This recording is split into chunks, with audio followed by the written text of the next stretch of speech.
las mismos los metabolitos del obviamente sí, claro, los catabolitos que se encuentran del metabolismo en general van a excretarse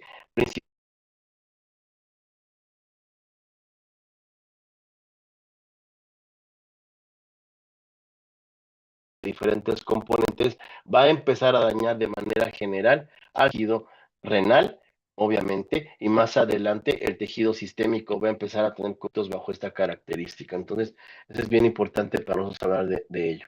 ¿Sí? Obviamente, es un proceso donde hablamos de una degeneración no inflamatoria del glomérulo. Apenas comienza con el proceso. Si hablamos de la glomerulitis membranosa, se entiende que es un proceso inflamatorio, pero para llegar al proceso de inflamación del glomérulo, estos casos que hay que presentar inicialmente son casos que formalmente comienzan con un proceso de tipo degenerativo. ¿Sí? Hablamos de otras causas que vamos a llegar a tener ahí, el síndrome nefrótico, y comenzamos a tener una segunda de estas que hablar, ¿sí? En este caso de la nefropatía diabética. Sabemos que es un proceso degenerativo donde se van a acumular, en este caso, estructuras principalmente glucosa alrededor o de exceso de azúcar en la sangre, como le mencionan, ¿sí? En donde se van a tener un proceso más adelante de filtración, ¿sí? En este caso hay filtración de proteínas en orina y obviamente genera mucho daño. Hablamos en este caso, hay también este proceso de ocupación en este mesangio como su fotografía. Hablamos también de otro muy común, también caso que no es inflamatorio, no es contagioso y es un problema pues obviamente único. Y hablamos de la presencia de lupus eritematoso en general, que deberíamos llegar a encontrar estos depósitos complejos que se encuentran en el caso de las especies desde vasos sanguíneos, desde córnea, esclera, podemos llegarlos a encontrar pues en diferentes pasajes para generar este tipo de caso, ¿no? Y como les comentaba, ¿no? El caso de la amilosis, que hablamos de estas proteínas, sí, de una proteína, en el caso de la amiloidosis como enfermedad, es el caso de tener proteínas que son, pues digamos que mal conformadas en su formación ya como tal, y por tanto, pues van a ocupar o no se van a filtrar de manera normal, se van a depositar en el filtro renal y van a generar este tipo de característica, ¿no? De ahí que nosotros llegar a tener algunos otros cuadros que nos van a llamar la atención, como puede ser los procesos de vasculopatías. Principalmente hablamos de vasculitis, donde vamos a tener en este caso un proceso inflamatorio. Hablamos de vasculitis en general, no del glomérulo, sino una vasculitis sistémica, ¿sí? En donde los vasos sanguíneos van a tener un compromiso interno y hablamos, por ejemplo, de a lo mejor de alguna fibrosis quística, por ejemplo, hablamos de vasculopatía por antibióticos, vasculopatía por desinflamatorios, hablamos de algunas enfermedades que bueno, algunas situaciones, perdón, que inmediatamente van a provocar ese tipo de cuadro.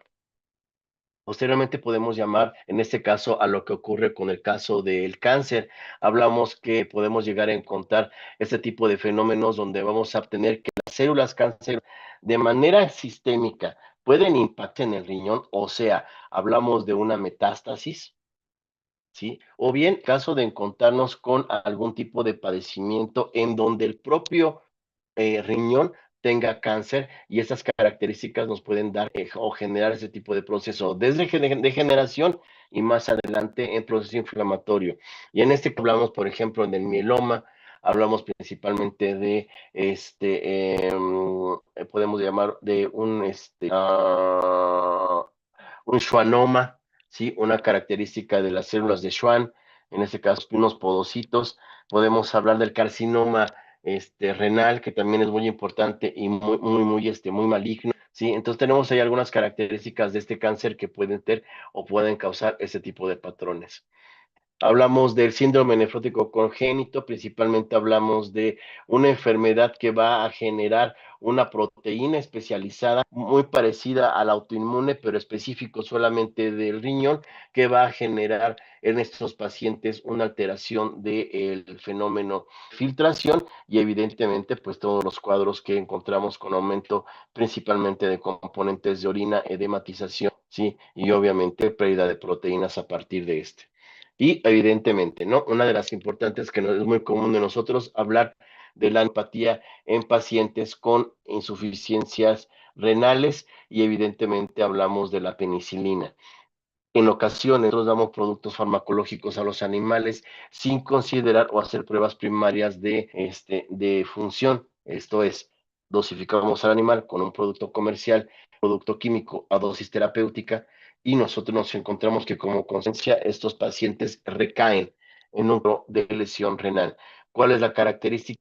El producto comercial hace efecto no de forma sistémica, sino de forma localizada en el glóbulo renal provocándole una nefropatía. Entonces es bien importante, hablamos, una de las más comunes que en este caso, como mencionamos en el panel, sí se menciona la penicilina como dato importante y, ojo, es penicilina y derivados, penicilina, ampicilina, amoxicilina, etcétera, que muchos son derivados de las penicilinas y evidentemente este tipo de fenómeno sí nos dan ese tipo de padecimientos en el síndrome nefrótico. Evidentemente, ¿sí? El signo, como podemos llegar a tener, es aumento de proteína saliente por vía renal y lo vemos en una atractiva, en un examen general de orina. Y la pregunta es, ¿este signo es una consecuencia renal? El problema, entonces, ¿qué es lo que le está generando el problema al riñón? La mayoría se va por intentar soportar y intentar arreglar el proceso renal y es correcto. Parte de la terapeuta se dedica finalmente al fenómeno de reparación, estabilización y función. Pero en este caso, recuerden que si algo está bloqueando o favoreciendo el fenómeno en del riñón, en el filtrado renal, tenemos que buscar el origen, porque entre, si nosotros tratamos de equilibrarlo, es muy posible que nos mantengamos en un periodo de estar dosificando un tipo de diurético para favorecer la excreción o un freno para poder tener alguna de ayudar con desinflamatorios renales, el problema posiblemente sea congénito, adquirido, ¿sí? A la otra entidad, en este caso complejo inmunológico, y no estamos dando la reparación correcta. Entonces es bien importante que recordar que los signos renales son generalmente como es un filtrado, es una consecuencia de un sistema que está comprometido con algo. Esto es algún tipo de proceso que va hacia el riñón poco a poco se degenere y finalmente pueda tener cuadro inflamatorio y, ¿por qué no? Como cuadro inflamatorio y como respuesta, necrosis de tejido y muerte riñón. ¿Sí?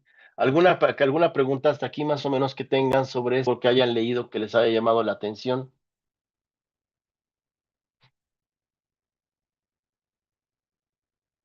Entonces, básicamente los anticuerpos lo que hacen es tapar el filtro, o sea, nada más como un tapón. Más bien como que, ¿te acuerdas lo que esta analogía que les comentaba de una cancha de básquetbol, una cesta de básquetbol, un balón de básquetbol y que en el caso de la glucosa se cerraban estos componentes y que al salir del componente renal, en lugar de volverse a absorber, se vaciaban? Sí, Ok, básicamente es el mismo caso. ¿Sí? Hablamos que si pasa el filtro renal, deberían de absorberse, pero como tenemos un proinflamatorio en donde disminuye el potencial de absorción, estos en lugar de reabsorberse a partir de las primeras porciones renales, se eliminan y empezamos a tener pérdida de fluidos, tanto de un poco más, un poco de glucosa y finalmente proteínas. También importa mucho el peso molecular de cada una. El problema es que, pues evidentemente al estar perdiendo proteínas, estamos perdiendo también agua y cambiamos la presión osmótica del sistema y comenzamos con el proceso ya de un síndrome inflamatorio y hablamos de insuficiencia renal. Y apenas empezamos a hablar de ella. O sea, quiero que comprendan este fenómeno para que después asentemos los gases de la insuficiencia renal. ¿Sí? ¿Todo el mundo está por ahí? ¿Si están dormidos todavía o si están es despiertos? Estamos A ver, despiertos. comiendo. a Despiertos, ver, despiertos. mándenme manita like que están vivos. Se me hace que tienen ahí un IA que les hace que me dio contestar. A ver si es cierto, más o menos. Ok, ok, muy bien. Vale, vale. Va, muy bien. Bueno, pues ahí vamos. Veamos la siguiente, que sería ya un poquito más avanzado, sería el síndrome nefrítico, ¿ok? Síndrome nefrítico como característica que podemos llegar a encontrar, ¿sí? Nos habla de un conjunto de enfermedades en donde tenemos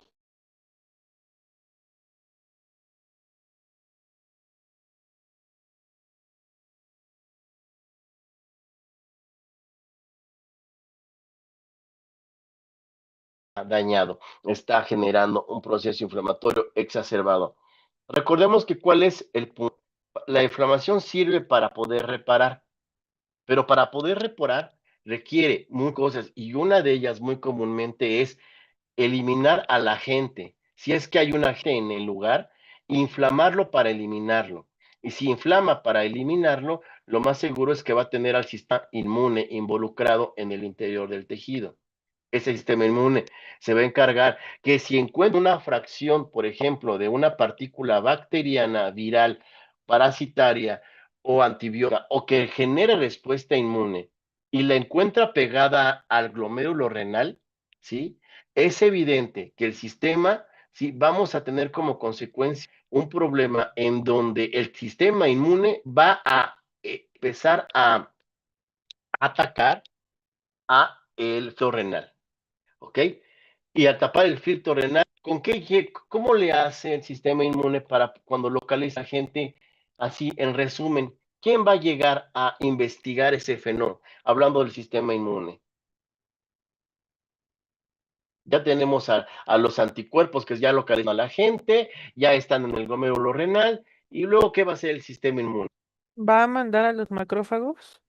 Puede mandar macrófagos, puede mandar a quién más, a quién manda de manera inmediata. Neutrófilos.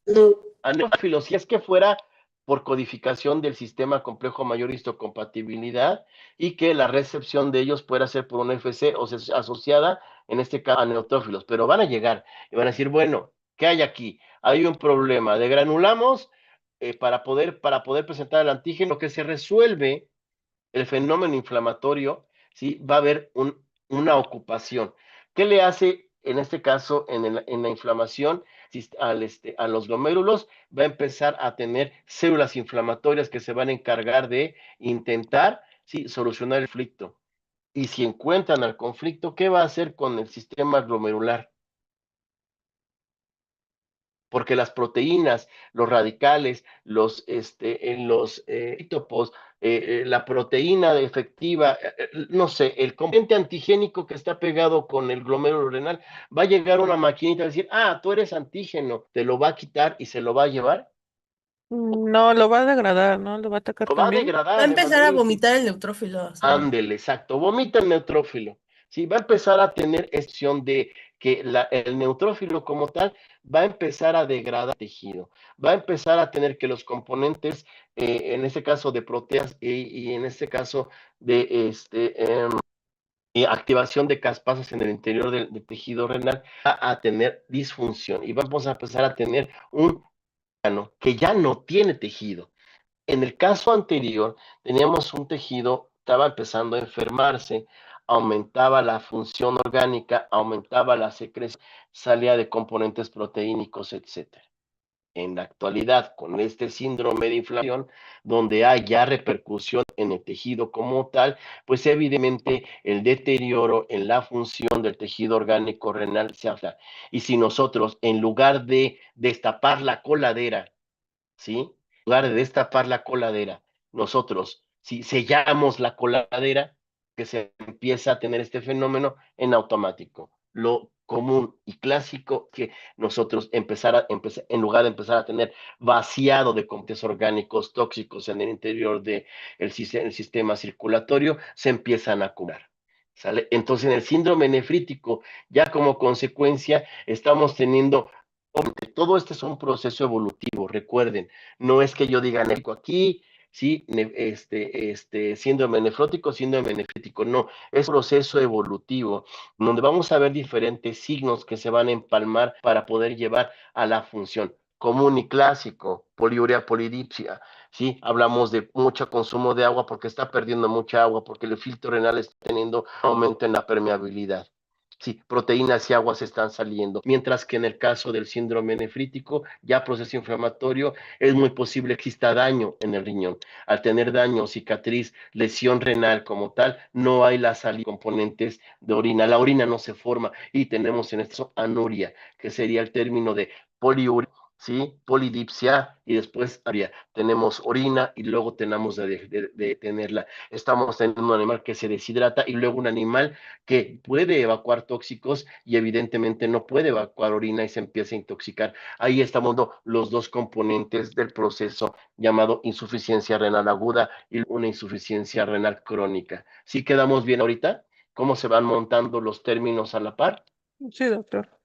Y chicos, en general todo bien, todo el mundo se entiende, entonces bueno, evidentemente sí, si nosotros empezamos a hablar de este fenómeno de procesos, ya sea autoinmunes o infecciosos, más adelante hablamos de tener en este caso el proceso donde debe haber hematuria, evidentemente hablamos de la salida de componentes principalmente, sí, de sangre. Recuerden que cuando nosotros tomamos una tira reactiva, la tira reactiva localiza y dice sangre positiva. Ahora bien, ¿de dónde viene la sangre? O bien, la tira reactiva tiene la capacidad de detectar membranas celulares o tiene la capacidad de detectar si hay hemoglobina.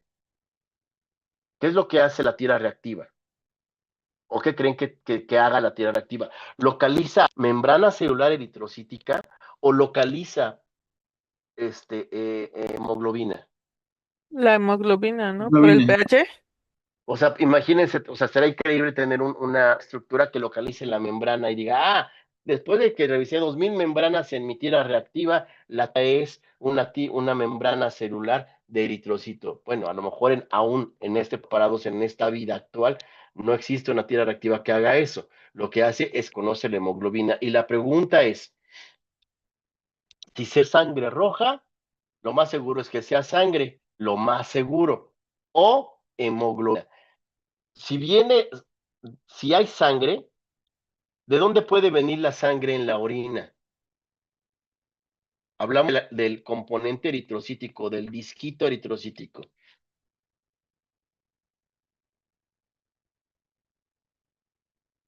¿De dónde puede venir esa sangre? Que inclusive ¿Alguna lesión o necesariamente a veces no es sangre? A veces algunos alimentos pueden teñir la orina.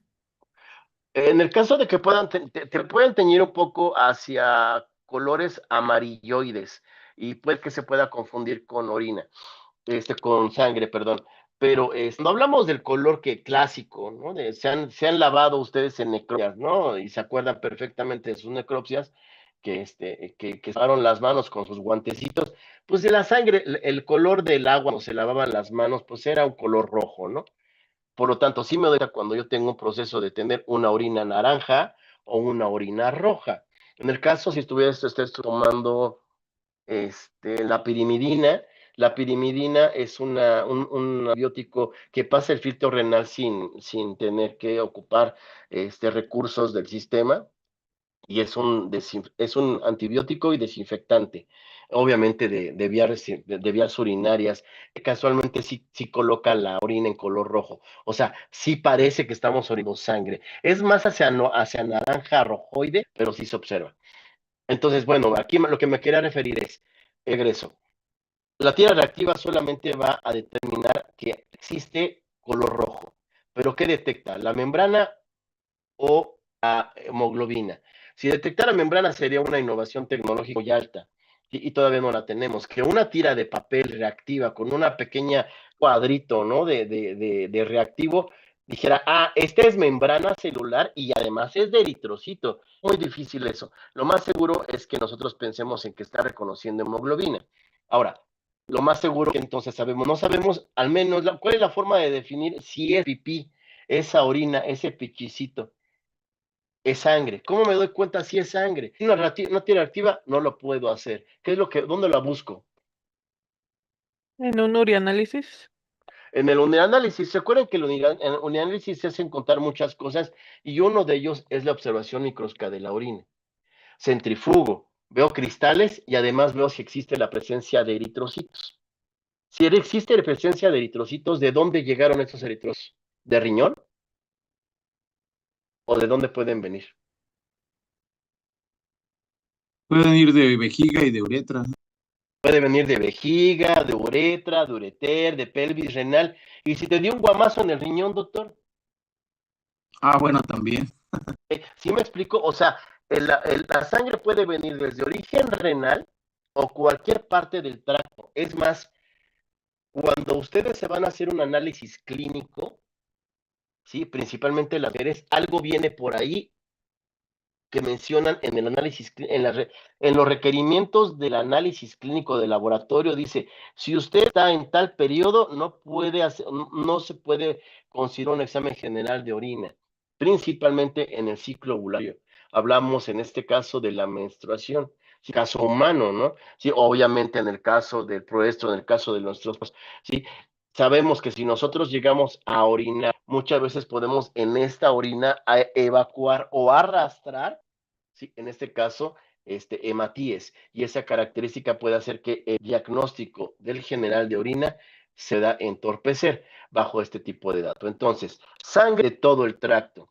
Si es sangre, pues también puede haber hemoglobina de todo el tracto. Ok, una característica importante que pría, jóvenes, si yo tengo una hemólisis provocada por anaplasma, por algún de tóxico, por babesia, y que esté generando en este caso una ruptura eritrocítica, ¿sí? Y tengamos un aumento de hemoglobina, ¿sí? No como eritrocitos, sino ya de la proteína hemoglobina circulando en sangre. ¿Qué pasa si no está enfermo el animal? La hemoglobina se pega al filtro renal y el filtro renal se vuelve un proceso tóxico a las estructuras tubulares renales. Y como consecuencia vamos a tener un síndrome nefrótico y posteriormente un síndrome nefrítico en donde ahora la hemoglobina va a empezar a evacuarse por medio del riñón. En esta primera parte del síndrome nefrótico, la hemoglobina sale del componente renal y se evacúa junto con la orina. Y entonces en la tira reactiva localizamos que hay hemoglobina. En la observación del tejido, de la orina física, no encontramos hematíes y por lo tanto esa orina es, en este caso, de origen vascular. Y además encontramos ictericia, ¿sí? Lo que nos está diciendo que es un proceso de una lisis eritrocítica con presencia de ictericia, sin presencia de eritrocitos en la sangre, y esta hemoglobina comienza a dañar el riñón. Si vemos que todo esto continúe en ese proceso, la hemoglobina va a necrosar, va a formar complejos inmunes, va a provocar filtrado lesivo en el riñón y va a provocar un síndrome nefrítico, donde la consecuencia de él es el daño al tejido renal, y entonces, a pesar de que tengas lisis eritrocítica, sí va a tener una gran cantidad de pigmento en la sangre, se va a convertir en este caso en una ictericia vera, y podemos por ahí hablar del proceso de porfiria, y más adelante en algún punto platicaremos en este caso de enfermedades como la, la reacción vascular asociada, en este caso, a porfirias. Cuando se hagan el resumen de piel, ¿sí? Es cuando hablamos de porfirias, lo van a encontrar. ¿Ok? Entonces, hablamos que esta en general, sí, es un problema. Ahora bien, uno de los signos que acompaña también al signo de la parte del síndrome nefrótico, ¿sí? Podemos hablar de hipertensión arterial. ¿Qué pasa si yo tomo 1 litro de agua? Hablando fluidos. ¿Cuál es mi consecuencia de tomar un litro de agua? Aumenta el volumen sanguíneo. Ok, ¿qué más? Hace función, ¿y qué más? ¿Qué pasa con ese litro de agua que bebí? En algún punto tengo que hacer ¿qué? Tengo que desecharlo en algún momento y es ahí donde forza un poco más el riñón. Obviamente. ¿Qué pasa? Tomo 1 litro de agua al día. Pues voy a eliminar lo consecuente del metabolismo de esa necesidad fisiológica, porque nada más tomé 1 litro de agua. Si mi consumo, ¿sí? Estoy en un lugar templado, pérdida de temperatura, homólogo, con buena reacción, no me estreso, Yo pierdo agua al sudar, pierdo agua al sudar, pierdo agua al proceso metabólico y al respirar. Es muy posible que de este litro de agua, a lo mejor yo solamente pueda orinar unos 500 mililitros en todo ese día. ¿Ok? ¿Qué pasa si consumo ese mismo litro de agua, pero mi filtro renal ya no sirve, ya no lo puedo eliminar? O sea, ese litro de agua, en lugar de pierdo medio litro, pero no puedo eliminar ese siguiente litro de agua y después vuelvo a tomar agua. ¿Qué pasa con la cantidad de volumen sanguíneo? Sigue Aumenta. aumentando. Y por lo tanto, en algún punto, vuelvo a regresar al fenómeno edemático, porque tú ya al principio tenía el síndrome nefrótico con serie de contenido de proteína, agua, etcétera. ¿Sí? Imaginémonos que el problema sí empieza a exacerbarse, sí sigo teniendo edematización, sigo teniendo, en este caso por pérdida de proteínas, el daño continúa en el sistema renal, el riñón se empieza a lastimar, hay celular y por lo tanto dejo de filtrar todo lo que me entre por vía endovenoso, por vía oral, no lo voy a poder evacuar porque no tengo el filtro, tengo el drenaje abierto para que empiece a perder a esta naturaleza y por lo tanto se empieza a acumularlos en el tejido, perdón, en el sistema cardiovascular y generamos hipertensión. Esta hipertensión es uno de los daños más importantes porque son el desencadenado de problemas en el caso de los pacientes con insuficiencia renal crónica, en donde uno de los principales signos es en el caso de la hipertensión cardíaca, que evidentemente tiene que intentar tanto el corazón, el pulmón, el hígado, compensar que estamos teniendo un exceso de sangre, además de los tóxicos que se acumulan en el tejido. Por lo tanto, los tóxicos en el cerebro porque provocan encefalopatía, los tóxicos provocan lesión inclusive en páncreas, los tóxicos pueden incluso generar más daños en tejido muscular. El sistema respiratorio trata de compensar el proceso sí, metabólico por el cual está pasando, en este caso, el tejido general, porque está acumulando generalmente radicales ácidos y va a tratar de compensarlo haciendo un proceso de aumento de la frecuencia respiratoria para poder equilibrar el tipo de pH, mientras que el corazón, en un sistema complicado donde estamos teniendo una mayor capacidad, en este caso el corazón, de tener una mayor cantidad de sangre, ¿sí? Empieza a hacer un proceso de cambio en la frecuencia cardíaca. Sí, recuerden que si nosotros tenemos una descompensación, el corazón tiene que reaccionar a tener una bradicardia, ¿sí? O una taquicardia, una característica corresponsal a través del fenómeno de exceso de agua, ¿sí? Y por lo tanto, el sistema cardiovascular en este proceso de tener un proceso de una compensación a través del sistema. Ajá. Y además de encontrar el fenómeno de tener un proceso respiratorio con una falla sistémica, cambio de pH, el sistema renal no puede evacuar, el sistema hepático, como no puede tener, no puede, bueno, sigue eliminando urea, pero no es eliminada a través del sistema, aumenta la creatinina, aumenta la urea y generamos daño nervioso. ¿Sí? Y empezamos y podemos terminar, incluso en estos pacientes, con encefalopatía y vamos a hablar de cuadros epilépticos provocados por el exceso de carga de urea. Estamos provocando lesión directa a neuronas. ¿Sí? O sea, algo muy importante.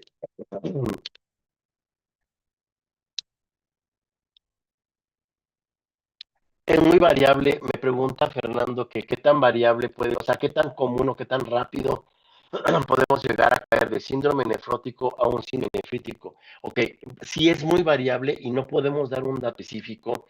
¿Por qué? Porque no sabemos cuál es el tipo de agente. Si es un tipo de agente que está causando una lesión inmune o infecciosa de forma directa al riñón, o sea, que esté maltratando al riñón, ¿sí? Lo más es que puede ser un fenómeno más agudo. Sin embargo, si son componentes que viene, por ejemplo, amiloidosis, que es un componente anómalo de las proteínas que se generan a partir de cierta edad en el individuo, a lo mejor posteriormente a la pubertad empezamos a tener tipo de fenómenos, pues desde que eres puber empieza a generar daño renal y empiezas con cierto grado de síndrome nefrótico. ¿Sí? Y cuando avanzas en tiempo y a lo mejor llegas a la edad de 40 años, donde ya la edad está demasiado comprometida con el sistema renal, empieza el síndrome nefrítico. Para eso habrán pasado alrededor de 14 años. Entonces, ahí es lo más largo, mientras que en el más corto daño, por ejemplo, en el caso de leptospira, llamamos una leptospira icterohemorragia, por ejemplo, sí, canícola, de forma directa con daño al tejido renal, su sistema procesos autoinmunes, la bacteria ocupada en el lugar del mismo filtro renal, pues en automático pasa del síndrome nefrótico a un síndrome nefrítico de manera demasiado agudo, ¿no? Una característica, ¿ok? Ya les dejé leer un poco de síndrome nefrítico, espero que lo hayan ya leído, ¿sí? Porque, bueno, básicamente hablamos de esto y encontramos algunas anormalidades en orina que podemos llegar a tener. Eso es muy importante porque podemos llegar a tener, sí, diferentes funciones que van a encontrarse con ese tipo, ¿no? Signo, hematuria, ¿sí? Hablamos principalmente de las causas que pueden llegar a tener, bueno, problemas de cálculos renales, reumatismos, ¿sí? Neoplasias, ruptura de quistes, etcétera, pueden formar la hematuria. No hablemos obviamente de este tipo de caso. Hemoglobinuria, y ya detectamos al otro fenómeno. Hemoglobinuria, procesos de hemólisis. ¿Sí? Mioglobinuria, hablamos de rhabdolisis, y esto es muy generalmente cuando tenemos, en este caso, una característica más adelante, creo que vamos a hablar de la enfermedad hablamos de la enfermedad de los lupus, hablamos de una rhabdomiolisis. Anuria, principalmente hablamos de que no tenemos, en este caso, orina, podemos hablar de eje ocupado por algún pólipo, en este caso en el interior del tubo de eliminación de la uretra, ¿sí? O ureter en algunos de los casos, cálculos renales que evitando o bloqueando este paso, ¿sí? Baja presión sanguínea, obviamente, ¿sí? Hablamos de plasias o hiperplasia prostática, que por ahí lo podemos encontrar, tumor que podemos llegar a encontrar, sí, carcinomas en el tejido, ¿sí? Y otras formas lo podemos encontrar como anuria. Oliguria, ¿sí? En este caso tenemos que el proceso de encontrarnos con deshidratación, ¿sí? Hablamos de falla renal o retención de hoy. Pueden ser diferentes tipos de patrones que nos pueden llevar, en este caso, a encontrarnos con oliguria. Ajá. Disuria, si hablamos cistitis, uretitis, hiperplasia o cáncer de próstata, sí que podemos llegar a tener estas características, ¿sí? De poderlo llegar a tener. Pregunta por acá Marta, dice, sí, sí, sí, en el caso en el caso de la rhabdomiolisis provocado por exceso de ejercicio, recuerda que nosotros tendremos que considerar que el riñón en esa primera parte va a compensar, va a ayudar y va a eliminar, ¿sí? De alguna forma. Pero si nosotros estamos considerando que tenemos una rhabdomiolisis provocada por otro tipo de patrones que no sean patrones de ejercicio, porque el ejercicio lo vas adaptando. Digamos, eres un paciente, un humano completamente sedentario, te vas al ejercicio, excedes en el ejercicio, ¿sí? Sobreestimulas el ejercicio, generas ácido láctico, te duele el músculo, pero a la par también cansa el músculo y generas, en este caso, mioglobinuria. Tienes los dos procesos, ácido láctico creado en los músculos generando dolor y estresaste al músculo, causas mioglobinuria, ¿sí? En este caso, el componente de mioglobina sale al filtro, ¿sí? Se vuelve a recircular para volver a ocuparlo y tenemos un proceso tranquilo. Pero ¿qué pasa si nosotros tenemos una reestimulación de una lesión muscular? O sea, hablamos de múltiples lesiones musculares, como el caso, ¿sí? Y voy a poner un caso común, el caso de un animal golpeado, múltiple golpeado o muy politraumatizado. Sí, que lo haya revolcado el carro 2, 3 veces, pero no se muere. Un animal que tuvo fracturas, un animal que tiene lesión muscular por aplastamiento, un animal que está perdiendo células musculares por ese tipo de fenómeno y se vuelve severa la pérdida, ¿sí? O lesión muscular. La cantidad de mioglobina que se va a circular, ¿sí? Por este fenómeno degradatorio del músculo tan exacerbado que produce el mismo fenómeno de el caso de la hemólisis, ocupándose, en este caso, de tapar el filtro renal y provocando, en ese caso, la presencia de hemoglobina en la sangre. Entonces, en el caso de el exceso de ejercicio, no como tal, ¿sí? Al menos de que hablamos de exceso de ejercicio, yo lo considero de dos formas, donde en la preparación de ejercicio del individuo para una, no sé, una competencia, excedes el ejercicio, pero es regulado por el fenómeno aeróbico que tiene para él. Pero si tú tienes un exceso de ejercicio y no está siendo compensatorio con los cansos consecuentes, lo más seguro es que puedes generar inclusive síndrome de falla renal. Entonces, bien importante saber cuánto ejercicio y cuánto no, que por eso andan periodos de descanso. Sí, o sea que si quieres encontrarte con una masa muscular grande, lo más seguro es que termines con daño renal, ¿sí? Provocada por esos ejercicios y no una compensación, ¿sí? O una mejoría en el caso muscular. Entonces, bien importante esa parte. Si eso sí lo puede, el ejercicio puede provocarlo, sí en exceso, sí en trabajo, pero también habrá que pensar si ese músculo no se agarra con ese proceso. Entonces, es bien importante como poner en la balanza, explicar bien el fenómeno para poder decir, sí, ¿el exceso lo puede provocar? Sí. ¿Mucho tiempo? Sí, pero también el músculo se cansa y se puede desgarrar. Y con el desgarro dejas de hacer ejercicio porque uno ya no funciona, ¿no? Entonces va como equilibrado. No sé si quede claro con esto, Marta. Hablamos también, hablamos de la poliuria, ¿no? Que podemos llegar a encontrar, y obviamente la polianquiuria que nos habla, finalmente hablamos de la infección. Cuando hablamos de polianquiuria es porque estamos encontrando, este es muy común.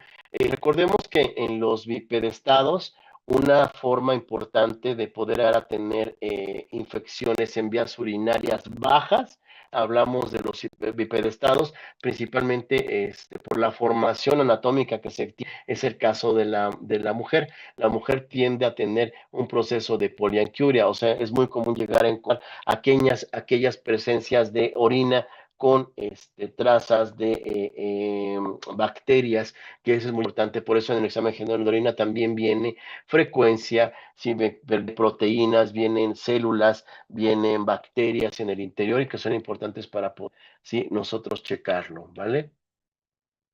Si hablamos ya como tal de datos importantes, hablamos de la falla renal.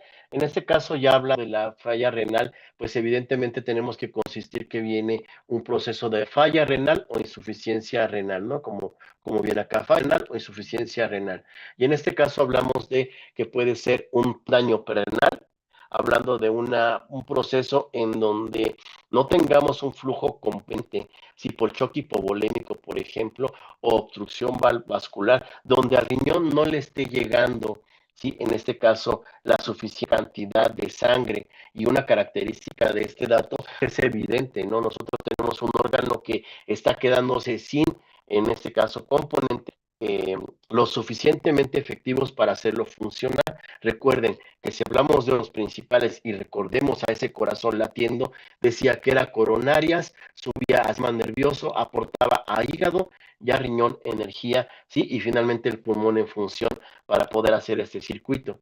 Si nosotros vemos que en el caso existe una disminución o una lesión en el caso del flujo hacia el riñón, este riñón empieza a entrar en una falla, empieza a verse con lesión, le falta componentes orgánicos, le faltan proteínas, oxigenación, etcétera. Por eso la caída de la volemia es muy importante. En enfermos que pueden llegar a tener casos de una hipotensión, sí, puede llegar a tener información, primero se forma poca orina, a pesar de ello, o sea, el sistema sigue funcionando, pero se forma poca orina porque el riñón no tiene la capacidad de poder hacer que por el aumento de la presión sanguínea salgan más componentes misma. Y también empieza a pasar menor cantidad de sangre a través del glomérulo renal, lo que hace que tengamos una mayor cantidad de componentes tóxicos. A pesar de que el filtro renal funcione, los tóxicos se acumulan porque tengo baja la anemia. ¿Sí? Una característica importante de este dato.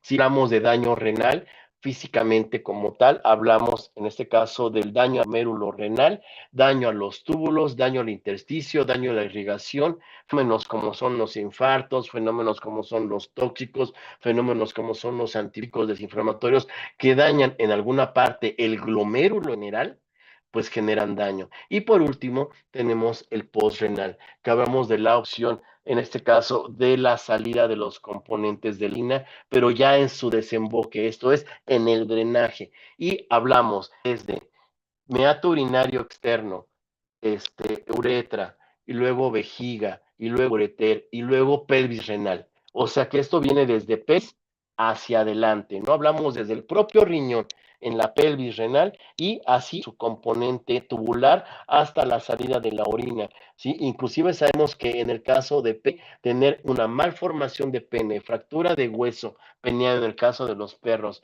o bien algún tipo de componente que obstruya la salida de la orina de manera natural, próstata, por ejemplo, sí, es muy común que lleguemos a tener que evitan, bueno, que pueden llegar a formar lesión desde próstata y que van a terminar expandiendo la lesión por proceso de constipación de orina hacia la zona renal, provocándole neofísico al tejido.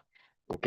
Una característica importante de ¿sí? Hablamos en caso de algunas de ellas que podemos llegar a hablar de esto, si hablamos de la insuficiencia renal, principalmente por hablar de la falla renal por algunas características que podemos llegar a tener. No, evidentemente, insuficiencia renal resulta en uremia, principalmente hablamos de llegar a tener esta formación en la falla metabólica en general por procesos hormonales, una falla en la eliminación de compuestos, como menciona, nitrogenados, de urea, ¿sí? En caso de creatinina, y por lo tanto en la insuficiencia renal empezamos a tener que en lugar de poderlos eliminar, se empiezan a acomodar y hay pasos de una azotemia a una azotemia renal, que es lo normal, a una hiperazotemia, ¿no? Hablamos principalmente de la acumulación de compuestos nitrógenos, urea, creatinina, amoníaco, y esa característica, más adelante vamos a ver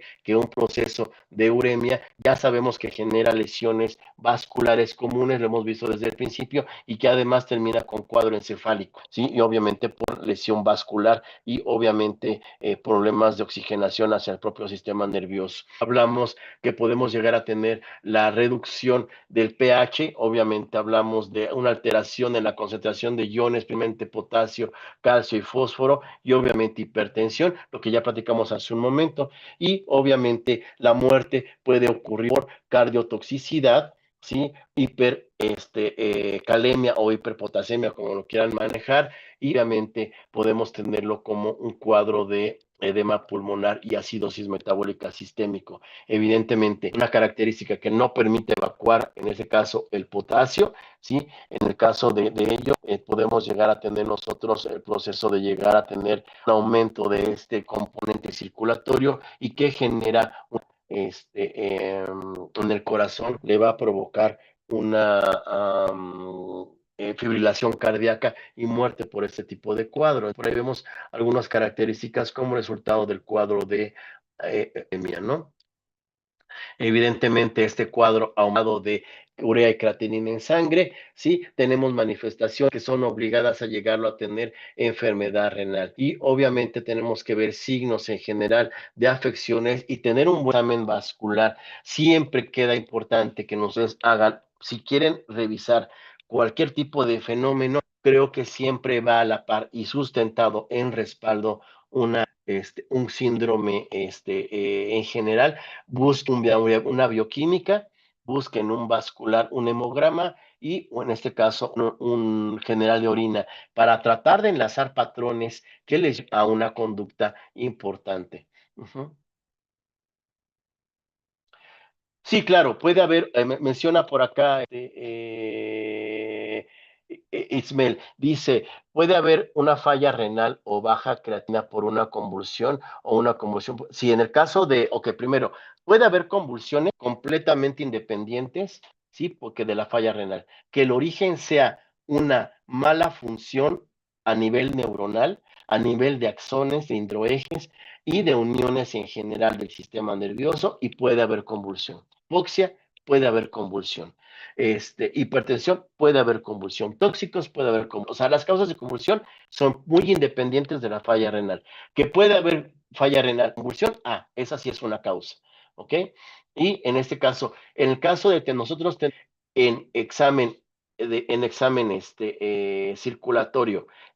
La función orgánica de hablar, movernos, mover nuestro cuerpo, caminar, etcétera, genera que nosotros estemos gastando músculo. Este músculo tiene la función de crear una en función y desecho como un componente catabólico, la creatinina. La creatinina pasa el filtro renal así directo, sin pasar por una absorción, si por un FC, por un receptor. Pasa directo renal y se evacúa, lo mismo que la urea. Si nosotros no tenemos este componente funcionando de forma orgánica, la urea se contiene dentro del organismo, la creatinina se contiene dentro del organismo y provocamos que estos aumenten a nivel circulatorio. Y empezamos, nos habla los dos, que de manera normal es como cuando pasa el gringo para la frontera mexicana. Ellos pasan como Juan por su casa, sin problema. Cuando ellos, o sea, cuando en este caso estos componentes no pasan el filtro renal, se acumulan de la sangre y son tóxicos, son un problema porque generan daño en función sistémica. Entonces, sí es importante, ¿no? Ahora, para hablar de baja creatinina, tendríamos que sospechar de que estamos teniendo poco consumo de metabólico y aún así, si hablamos, es complejo hablar de este proceso porque, por ejemplo, un individuo que entra en función normal, gasto de creatinina, eliminación de creatinina normal, y entra en una disfunción orgánica, también empieza a secretar creatinina, porque sus músculos empiezan a atrofiar y parte de la atrofia muscular es la lesión de creatinina. ¿Sí? Para hablar de que no haya creatinina, estaremos teniendo que hablar de un paciente que esté postrado, inmóvil en mucho tiempo. Y evidentemente, pues ese a lo mejor hablamos de individuo ya en un estado de estupor bastante severo, caquexia u otra enfermedad diabética muy avanzada, que lo que menos me importa va a ser la creatinina, seguramente son otras condiciones. O no sé si tú tienes alguna patología inicial relacionada con baja creatinina, Liz.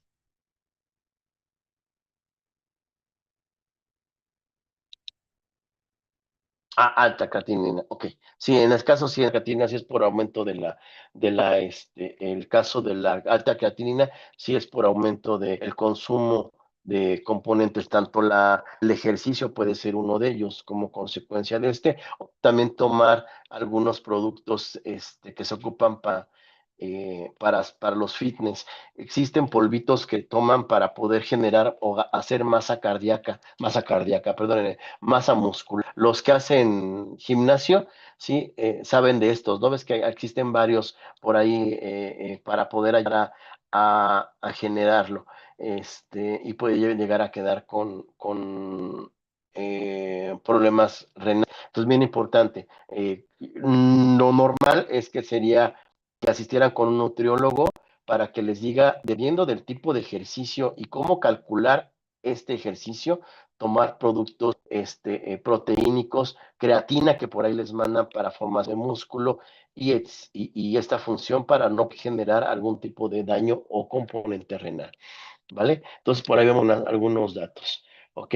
Bien, en el caso de con los mecanismos que podemos llegar a tener, bueno, pues evidentemente podemos llegar a ver edema pulmonar, ¿sí? En este caso, pues por el aumento de la permeabilidad vascular, ¿sí? Podemos ver pericarditis urinosa, ¿sí? Como característica bajo también está el mismo daño porque estamos generando lesión al tejido vascular y generando este proceso, ¿sí? Podemos tener obviamente producción de amoníaco, y podemos llegar a tener daño endotelial, entonces también sería por vasculitis o trombosis, y podemos hablar también en este caso de encontrarnos con anemias, que podemos llegar a tener fragilidad ericítica y obviamente aumentando la cantidad de componentes nitrogenados en este caso que podemos llegar a tener, ¿sí? Sería importante revisarlo. Y finalmente, pues hablamos de mineralización en tejidos, ¿sí? Como parte de los tejidos blandos, más comúnmente en el caso de aves, donde llegamos a tener inclusive mineralización renal. El riñón se va a ver afectado por este tipo de fenómenos asociados a urea. Recuerde que finalmente son ellos en la parte de función y eliminación de urea son muy efectivos, pero pues evidentemente una disfunción genera acumulación de estos componentes a nivel circulatorio. Empezamos a ver hay algunas lesiones que nos van a llamar la atención. Sí, sabemos que esta la habíamos visto desde daño vascular, la presencia de inicialmente hemorragias, más adelante de aftas, que nos van a estar dando sí, la posibilidad de llegar a tener un proceso ureico que podemos llegar a encontrar. Podemos encontrar, en este caso, sería una vejiga que llegara a encontrarse con un caso de daño. Estamos entrando en una vejiga que puede llegar a tener también lesiones por urea, si no hay componentes más que ureicos que pueden funcionando, ¿sí? Obviamente algunos relacionados con calcio, fósforo, pues hablamos de la paratoides principalmente, ¿sí? Hablamos de calcines provocada por este tipo de cuadros de eliminación o eliminación excesiva de componentes cálcicos, ¿sí? Hablamos de la mineralización de la mucosa que pueda tener ese tipo de fenómenos. Hablamos de endocarditis y mineralización, ¿sí? En este caso de daño al tejido valvular, ¿sí? Hablamos de que también podemos llegar a tener, dependiendo del caso, osteodistrofia por hiperfosfatemia también generan este tipo de fenómenos, ¿sí? Pues encontrar lesiones en zonas costales, principalmente en la parte de músculo. Podemos llegar a tener, en este caso, acumulación de componentes o cristaloides, ¿sí? En este caso, en nuestro tejido renal, provocando una clasificación de tipo metastásica, ¿sí? Y obviamente son tipos de cuadro, evidentemente asociados desde el cuadro de lesión ureica, ¿sí? Exceso de componentes cálcicos, etc. ¿Sí? Hablamos de insuficiencia renal. Ya como datos importantes de la insuficiencia, hablamos de la anorexia, hablamos del aletargado que podemos tener, depresión, en este caso en estado general que podemos llegar a tener, signos, oliguria, ¿sí? En este caso que podemos llegar a tener, y estomatitis que podemos llegar a, podemos encontrar gastritis, vómito, úlceras, diarrea y azotemia, que podemos encontrarlas de manera normal. En el caso de la crónica, encontramos anorexia, deshidratación, ¿sí? Poliuria, polidipsia, como son los que podemos llegar a tener, diarrea, hipertensión arterial, ¿sí? Y obviamente aletargamiento, coma por muerte, por problemas de convulsiones. No, ojo, estamos en presencia de signos que nos llevando de un fenómeno agudo a un proceso crónico, un proceso donde podemos llegar a tener un cuadro de presentación de diferentes tipos de fenómeno, en donde pues es importante mencionar la evolución de los síndromes, síndrome nefrótico, síndrome nefrítico, insuficiencia renal aguda, ¿sí? Luego una insuficiencia renal crónica, y luego frente pues daño por al tejido en general, ¿no? ¿Sí? Hablamos de insuficiencia crónica, algunos signos que nos pueden acompañar, pues obviamente hablamos de proteinuria, hablamos de aumento de creatinina, isostenuria, hipercalemia, ¿sí? Obviamente hablamos de este tipo de fenómenos que nos pueden llevar al fenómeno, ¿sí? Y hablamos de anemias que podemos llegar a encontrarnos. Recuerden que estamos ya teniendo daño al tejido renal y eso hablamos desde el principio que tenemos un daño al tejido renal y por lo tanto podemos llegar a tener inconsistencia en la función renina, angiotensina, aldosterona y obviamente hablamos de renina y problemas con prostaglandinas. Hablamos del síndrome urémico, ¿sí? Hablamos de estas importantes intensidad en las lesiones extrarrenales que podemos llegar a tener, aumento de los niveles de urea, ¿sí? Lesiones multisistémicas, hiperazoemia y obviamente pues casos de independientes de cardiotoxicidad, etcétera, ¿no? Entonces ahí vemos un poco de algunos datos que nos llaman a los síndromes, ¿sí? En general, de este tipo de características. Yo les recomendaría, voy a subirles 2 artículos además para poder platicar de ello. Les subo 2 artículos que los puedan leer. Hablamos de insuficiencia renal aguda, crónica, modo más explicativo, incluso con un caso clínico, para que ustedes puedan tener un poco de tarea, darse a la tarea de revisarlos, porque básicamente son signos en el animal que nos llaman, en este caso, a el proceso de insuficiencia renal, ¿vale? Sí. Y vamos a ver, empezar a ver algunos como son los trastornos del desarrollo, ¿sale? Y hablamos, muy común que nosotros encontremos datos como pueden ser la Asia renal o agenesia renal. Evidentemente que tengamos ahí los riñones que se puede tenerlo de alguna forma, puede ser uno o bilateral, que generalmente el bilateral pues viable, no funcionaríamos si tuviéramos esta aplasia renal, si no tenemos la completa de uno de los riñones, ¿no? Que no se tenga, puede haber, ¿sí? La otra, pues evidentemente importante, tendremos que tener una hipertrofia compensatoria.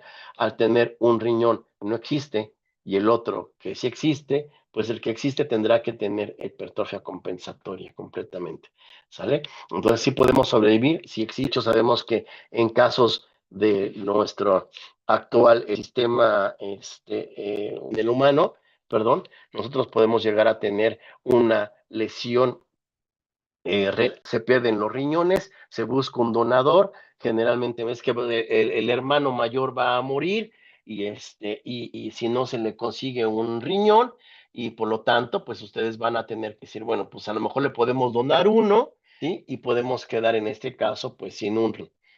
En ese caso no es una aplasia, lo que es que están extirpándoles un riñón. En automático ese riñón que se extirpa, el donador, ¿sí? Ese otro riñón va a cumplir la función orgánica, sistema de todo el cuerpo. El proceso es que tendrá que tener una dieta muy balanceada, una dieta muy estable, para evitar que entre en falla renal.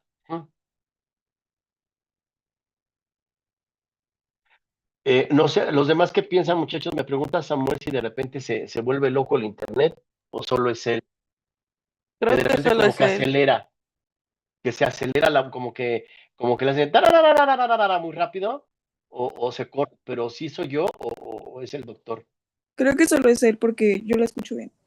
¿sí? Yo también lo Sí, escucho bien, pero luego sí se me va un poco rápido usted. ok, chéquele doctor si puede salir y entrar otra vez para ver si y reinicie, para ver si podemos recuperar o reiníciese por ahí tantito y regrese y lo acepto de nuevo sin problema, ¿vale? Gracias, Samuel. Hablar de problemas de agenesia, aplasia, etcétera, muchas veces va por esta forma de tener diferentes tipos de especies.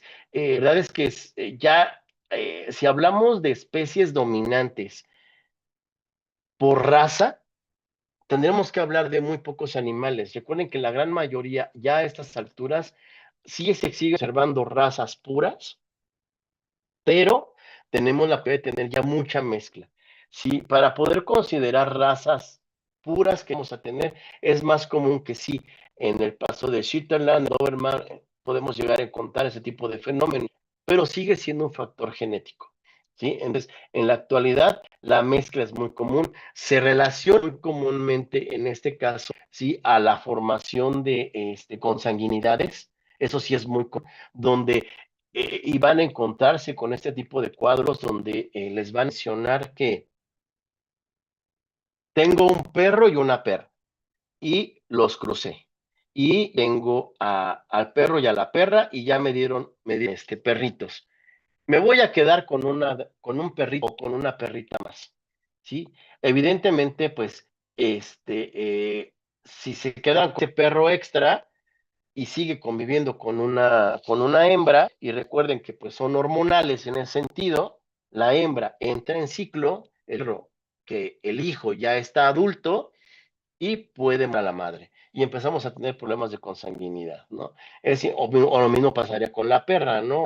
El caso de conservar a la perra, la perra llega, ¿sí? La hembra llega a etapa productiva, el padre la monta y tenemos descendencia. Esos animales pueden llegar a tener ese tipo de problemas. Es muy común encontrarlo en la medicina normal, sí, porque pues es que pues la forma en la genética, pues evidentemente no está bien organizada, ¿no? Es muy común encontrarlo. ¿Sí?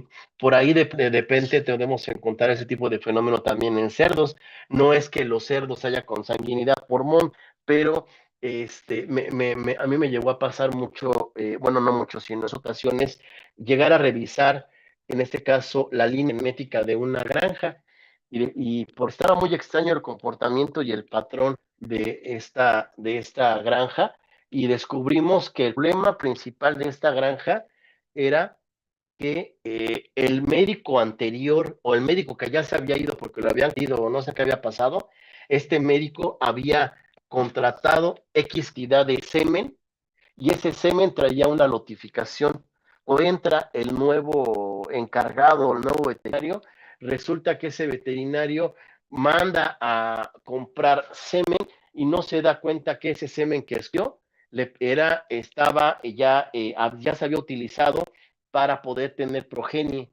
Característica principal de todo esto, pues es que evidentemente al tener este nuevo semen, ese semen del padre estaba inseminando a hijas y por lo tanto problemas de genéticos en general se vieron de forma directa en estos animales y uno de ellos es la aplasia, ¿sí? Renal. ¿Qué característica importante? ¿Sí? Entonces vemos allí algunos de ellos. Hablamos del otro que sería la hipoplasia renal o principalmente hablamos del desarrollo incompleto, ¿sí? En este caso del riñón como tal, podemos la tener con cerdos, perros, gatos, como ya les mencioné, ¿sí? En el caso es que encontramos un riñón pequeño, ¿sí? En un animal que se encuentra joven, ¿sí? Y hablamos que las características, recuerden que la hipoplasia es un tejido adulto, funcionalmente completamente adulto, con funciones completamente adultas, pero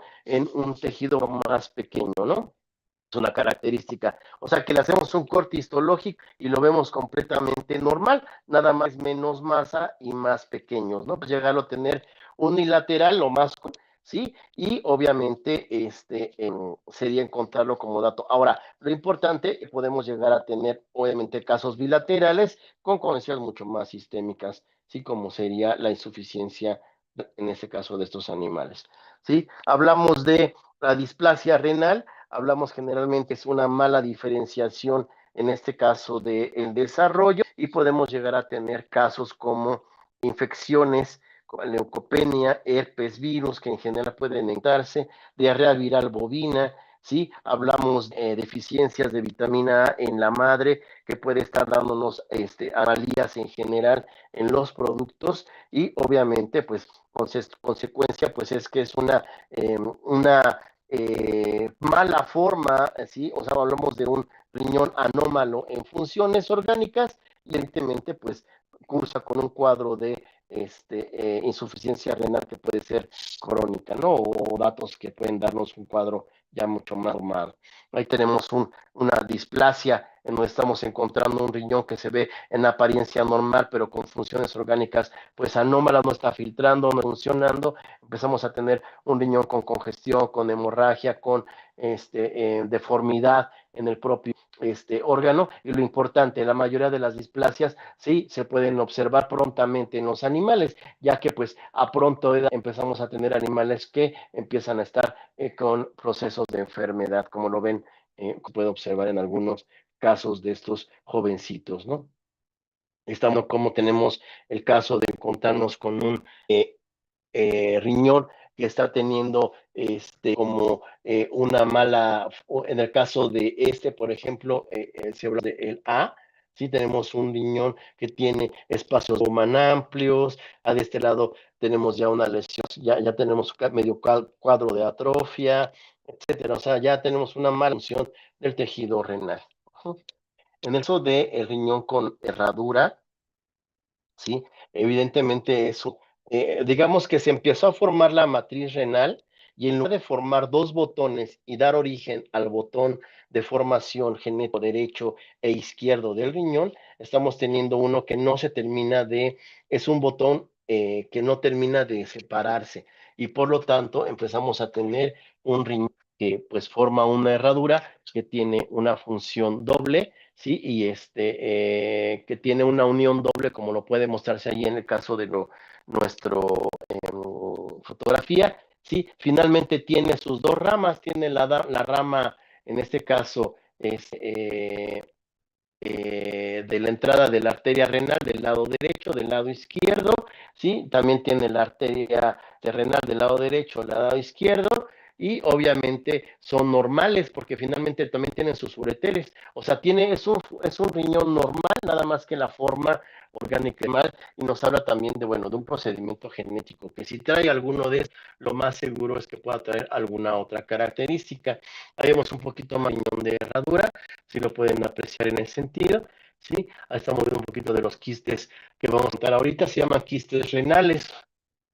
En el caso de los quistes renales que podemos llegar a encontrar, ¿sí? Hablamos de estos que pueden ser de diferentes tamaños que se pueden encontrar y son variables. Finalmente, lo que nos habla principalmente de estos es que en ser de consistencia genética, ¿sí? Hablamos de una función en nefrona y los túbulos, ¿sí? La mayoría de ellos, ¿sí? Hablamos también de los adquiridos, que pues sería por tejido de cicatrización, y obviamente este tipo de formación. O sea que los quistes habitualmente pueden ser asintomáticos y obviamente pueden formar patologías como el riñón poliquístico. Ahorita vamos a ver unas fotografías, ¿sí? Entonces hablamos de estos que contienen siempre un líquido en el interior, como se veía en la fotografía anterior. Ahorita vamos a ver fotografías ya directas, pero vean cómo se ven como pequeñas estructuras escoides en el interior del tejido renal, perdón, y evidentemente pues son parte de acumulación de este líquido que aísla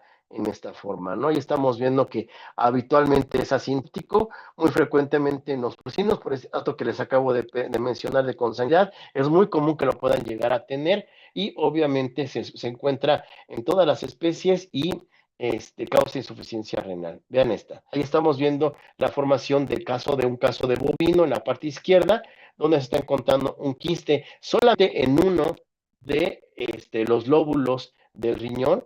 En el caso derecho y abajo se ve un tejido más alargado con pelvis renal y se ve el quiste formado en el interior. Sí, en el caso de gatos se encuentra ver la formación quística y estamos viendo muchos quistes en el interior, y nos habla también de un proceso de deformidades. Lo encontramos generalmente, muy comúnmente en animales jóvenes. Ahí se está viendo mucho más de ¿sí? Y por ahí pudiéramos empezar a tener este tipo de detalle. ¿Ok? Bien. Nos quedamos en los trastornos del desarrollo. Mañana nos vamos a ver con hidrofrosis. Mañana continuamos con la parte de hidronefrosis para continuar